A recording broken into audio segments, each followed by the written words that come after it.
در اجلاسی 77 مجمع عمومی سازمان ملل متحد با قبول قطعنامه مخصوص سال 2025 سال بین المللی حفظ پیریخ‌ها اعلام گردید.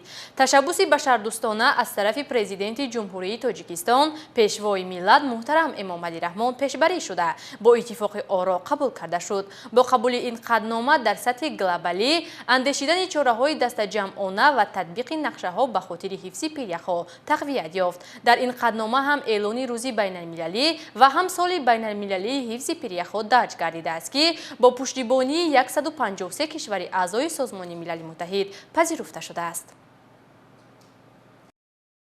تشبث‌های بشردوستانه و بین المللی جمهوری تاجیکستان از جمله اعلان نمودن سال 2025 سال بین المللی حفظ پیریخ‌ها به منفعت جامعه جهان است. زیرا تغییریابی گلوبالی اقلیم به صفت یکی از مشکلات معاصر پیش از همه به حالت پیریخ‌ها، ذخیره‌های برف و آب تأثیر منفی می‌رساند. جامعه جهانی خوب درک می‌کند که کاهش و خرابشوی منبع‌های آب‌های نوشاکی در سیاره می‌تواند اهل بشر را به فلاکت‌های زیاد جانی، اجتماعی و اقتصادی دچار نماید. هنوز ماه مارت سال 2021 ضمن نخستین جلسه پیشوایان ائتلاف آب و اقلیم پرزیدنت جمهوری تاجیکستان پیشوای ملت محترم امامعلی رحمان پیشنهاد نمودند که جهت حل این مسئله در سطح بین المللی سال 2025 سال بین المللی حفظ پیریخ‌ها و روز بین المللی حفظ پیریخ‌ها معین گردیده بنیاد مخصوص بین المللی حفظ پیریخ‌ها تأسیس داده شود. با درک مهمیت مسئله مذکور 14 دکبر سال 2022 مجمع عمومی سازمان ملل متحد تشبث پنجم جانب تاجیکستان را در ساحه آب یکدلانه با قبول قطعنامه مخصوص تصدیق نمود که آن از طرف جامعه جهانی پشتیبانی یافت.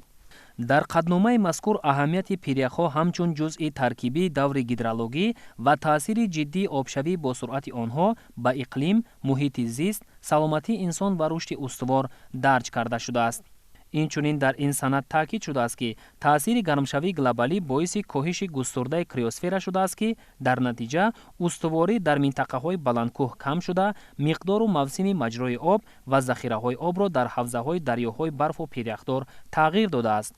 این عامل به پست شدن محصولات محلی کشاورزی، افزایش یافتن نارسایی آب و بلند شدن سطح میانه بحری تأثیر رسانیده ایستاده است.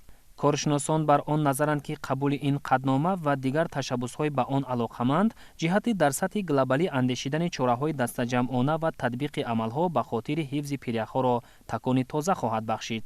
با تاکید اقلیم شناسان آبشوی ذخیره‌های برف و پیریخ‌ها و یخبندی ابدی می‌تواند تأثیر پی در پی داشته باشد و سرعت گرمشوی گلوبالی را باز هم تیزاند. این مشکلات در راه رسیدن به هدف‌های رشد استوار در کشورهای گوناگون مانع جدی ایجاد می‌نماید. گفته می شود که تاجیکستان در پیشبرد مسائل جهانی آب و اقلیم و موضوعهای دیگر روزنامه بین المللی من بعد نیز به حیث مملکت تشبثکار باقی خواهد ماند.